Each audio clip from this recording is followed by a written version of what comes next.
Chapter 1. The Restless Blade in the old capital of Heian, where mist hung like unspoken thoughts above the river and temple bells echoed through the pine-covered hills.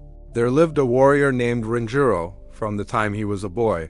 His world had been the rhythm of discipline, the weight of the sword, the silence before the strike, and the endless pursuit of perfection. People called him the Calm Storm, because his movements were graceful yet devastating, his victories swift yet merciless.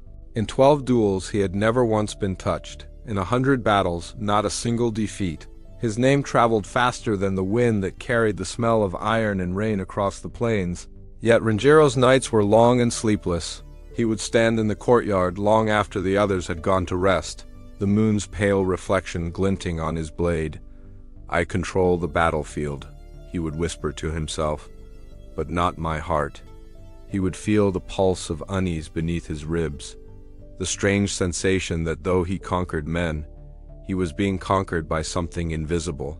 He had trained his hands to obey without hesitation, but his mind wandered like a restless spirit. Victory had given him everything a man could desire: respect, wealth, and a legend that grew larger with each retelling. But what it had taken, what it continued to take, was his peace.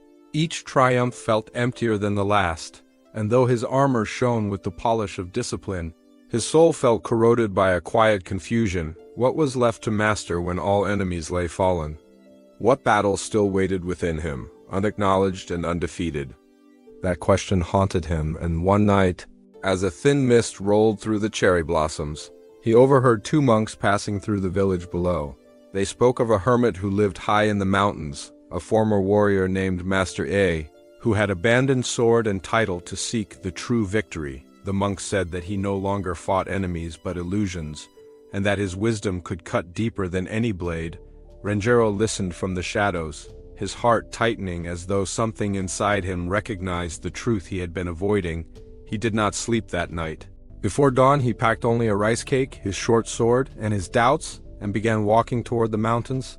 Chapter 2. The Monk and the Sword. The path to the mountain temple was steep and narrow, a winding ribbon of stones that disappeared into fog. Renjiro climbed for hours, his breath steady, but his thoughts turbulent. Each step echoed with memories, faces of opponents, the sound of clashing steel, the metallic taste of glory that had long since turned bitter. When he finally reached the clearing, he expected to find a temple guarded by disciples or draped in banners. Instead, he found an old man sweeping leaves from a cracked stone courtyard. The monk's robe was plain, his posture humble, but there was something about the stillness in his movements that made even the wind hesitate. Renjiro stopped at the edge of the courtyard and bowed slightly. "They say you understand the wisdom of warriors," he said. The monk looked up, his eyes gentle yet piercing, and smiled faintly. "Wisdom, perhaps," he said, "but no longer the ways of war." "I seek mastery," Renjiro replied, his voice steady but edged with pride. "I have won every battle, yet peace escapes me. Tell me what I am missing." The monk rested his broom against the temple wall. "If you've truly won every battle," he said softly, "then tell me, who are you fighting now?" Renjiro hesitated. The question landed like a silent strike. "No one," he answered finally. The monk tilted his head. "Then why is your heart still armed?" The words stung more deeply than any blade could have. Renjiro frowned, crossing his arms. "You speak in riddles. Wisdom begins in confusion," said the monk. "Follow me." Renjiro followed him to a small pond behind the temple, its surface still as glass. The monk motioned for him to look. "What do you see?" "My reflection," said Renjiro. "Then strike it." Without hesitation, Renjiro plunged his hand into the water, scattering ripples in every direction.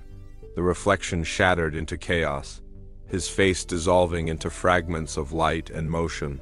The monk nodded slowly. "Now," he said.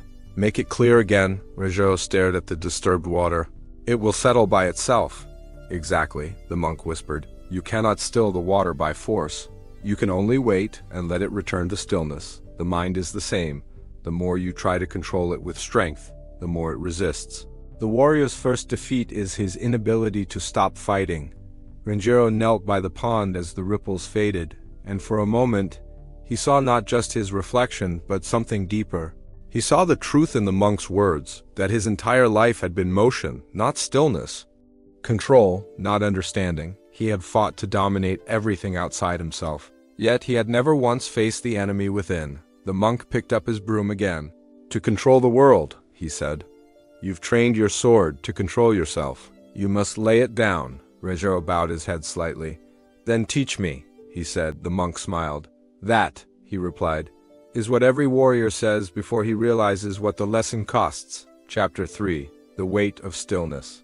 Renjiro stayed at the temple. The first few days were unbearable. There were no drills, no orders, no victories to chase. His body longed for movement. His mind for noise. Each dawn, the monk woke him before sunrise to sweep the courtyard, to carry water from the stream, to meditate until his knees ached. To Renjiro, it felt like punishment. "How can this stillness make me stronger?" he asked one morning, sweat running down his back as he chopped wood. The monk did not answer directly. He pointed to a candle burning nearby.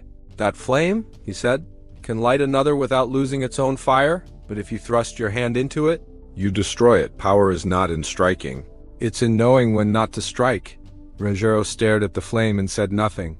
He began to realize that every question the monk answered was also a mirror, showing him the parts of himself he had never dared to face. At night, when the temple fell silent and the forest whispered beyond its walls, Renjiro sat alone and remembered the men he had killed. He saw their faces, heard their last breaths, and wondered if any of them had felt peace in defeat, a peace he had never known in victory. Days turned into weeks. Slowly, the restlessness that once tormented him began to dissolve. He noticed the sound of the wind through the bamboo, the rhythm of his own heartbeat, the quiet satisfaction in simple tasks. He was no longer trying to prove his worth through action. He was discovering it through awareness. The more he let go, the lighter he felt, as if each breath released another layer of armor he had carried for too long. Then one morning, while Renjiro was meditating, a sudden storm rolled over the mountains. The sky darkened, and thunder echoed like the drums of distant war. The monk appeared beside him and said quietly, "Do not move. The storm outside is the storm within." The wind howled, rain hammered the roof, but Renjiro stayed still. His eyes closed, his breath deepened, and for the first time in his life, he did not resist. The storm passed, both outside and in. When he opened his eyes, the monk was smiling. "Now you understand," he said.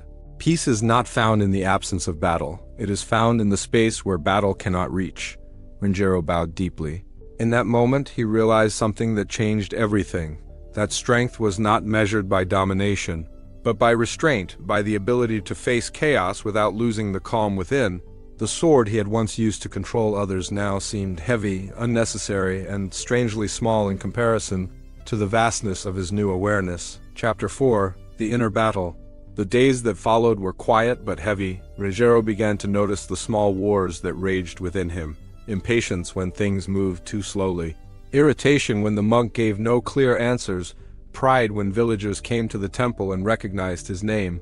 He started to see that the same instincts that once won him battles were now his greatest obstacles. His body could conquer others, but his ego refused to surrender. One afternoon, while carrying buckets of water up the hill, Renjiro stumbled. The water spilled, soaking his clothes. Furious at his own clumsiness, he struck the bucket aside, splintering its handle. The monk, who had been watching from the steps, simply said, "When you spill water, you can always fetch more, but when you spill calmness, how do you refill it?" Renjiro said nothing, his anger dissolving into shame. The monk continued, "You wish to master the world, but your temper masters you. How can a man control others when he cannot even control his own breath?" That night, Renjiro could not sleep. He sat before the small shrine. Watching the candlelight tremble, he whispered to himself, "How many times have I mistaken rage for strength, silence for weakness, and obedience for honor?"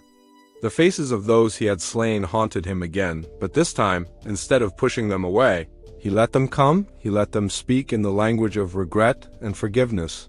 And in that quiet confrontation, Renjiro faced an enemy far more dangerous than any he had met before: himself. Days turned to nights, and the temple became not a retreat but a mirror. He saw the boy he once was, hungry for approval, eager for glory, and the man he had become, feared by many, understood by none. Slowly, he began to see what the monk meant when he said, Victory means controlling events and people. Defeat means being controlled by them. For all his fame, he had been controlled by his need to prove, to win, to dominate. His victories had been his chains. But now he was learning the art of stillness, not the stillness of the body, but of the spirit, and each day he found that the less he fought the world, the more the world seemed to obey him. Chapter 5. The Final Test. It was late autumn when the world came knocking once again. The mountain wind had begun to carry the scent of snow when a young soldier from a nearby province arrived at the temple. His clothes torn and his voice trembling. "Master Rangero," he cried, falling to his knees. "A rival clan marched toward the valley. They've burned our outposts. The villagers are fleeing. We need your leadership." Rangero stood in silence for the first time in many years. His name, Master Rangero, sounded foreign, almost distant. He glanced at the monk, whose face remained unreadable. The soldier continued, "If you do not come, many will die." Rangero's instincts flared, his old pulse quickened, the battle fire rising once more. Part of him longed to feel the weight of a sword, to hear the ringing cry of combat and the familiar certainty of command, but another part, deeper, quieter, held him still. He turned to the monk. "If I go, I will kill again," he said. "If I stay, my people will die.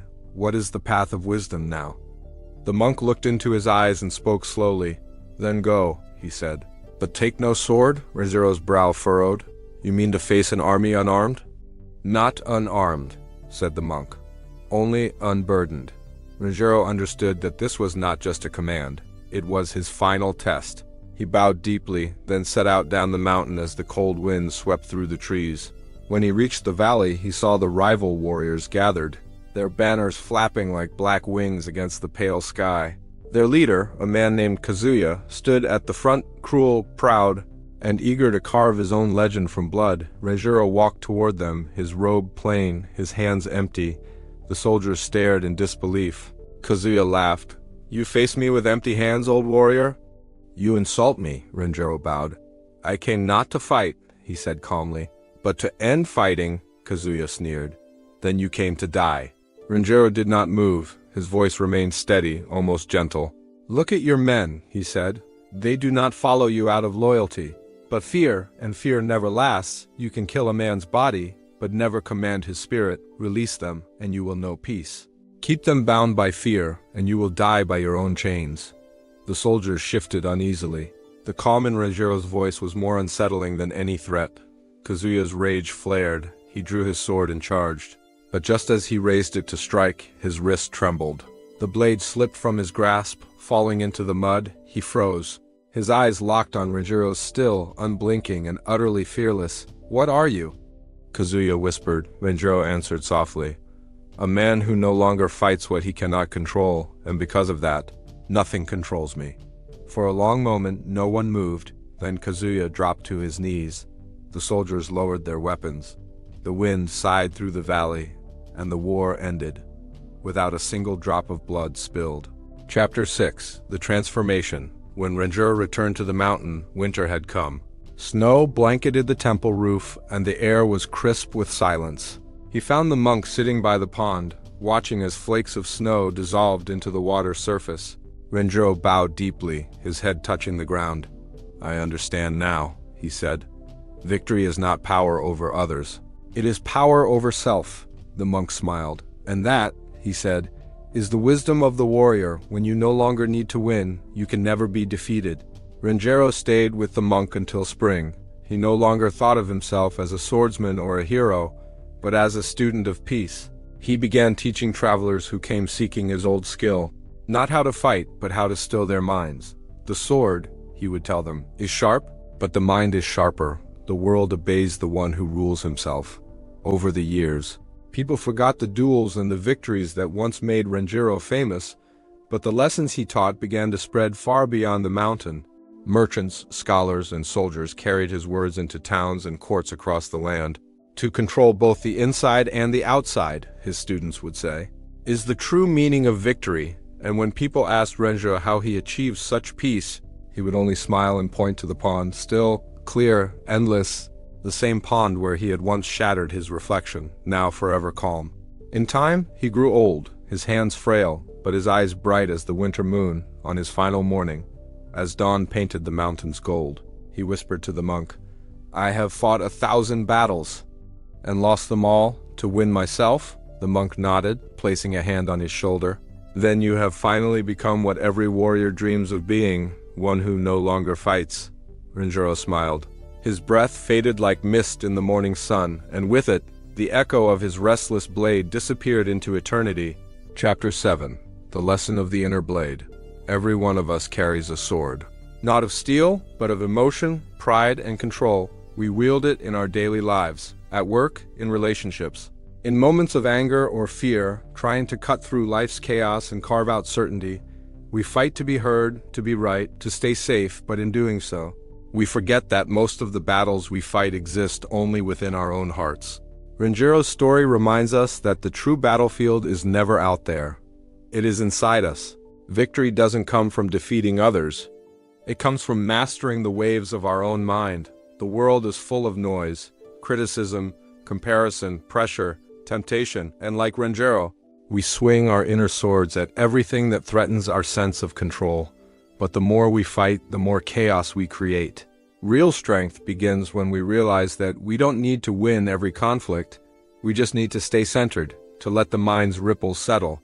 Like the pond that once reflected Renjiro's face, control is not about bending life to our will. It's about not allowing life to bend us in the modern world. Warrior wisdom means something very different from armor and battlefields. It means waking up each morning with intention. It means facing criticism without losing your peace.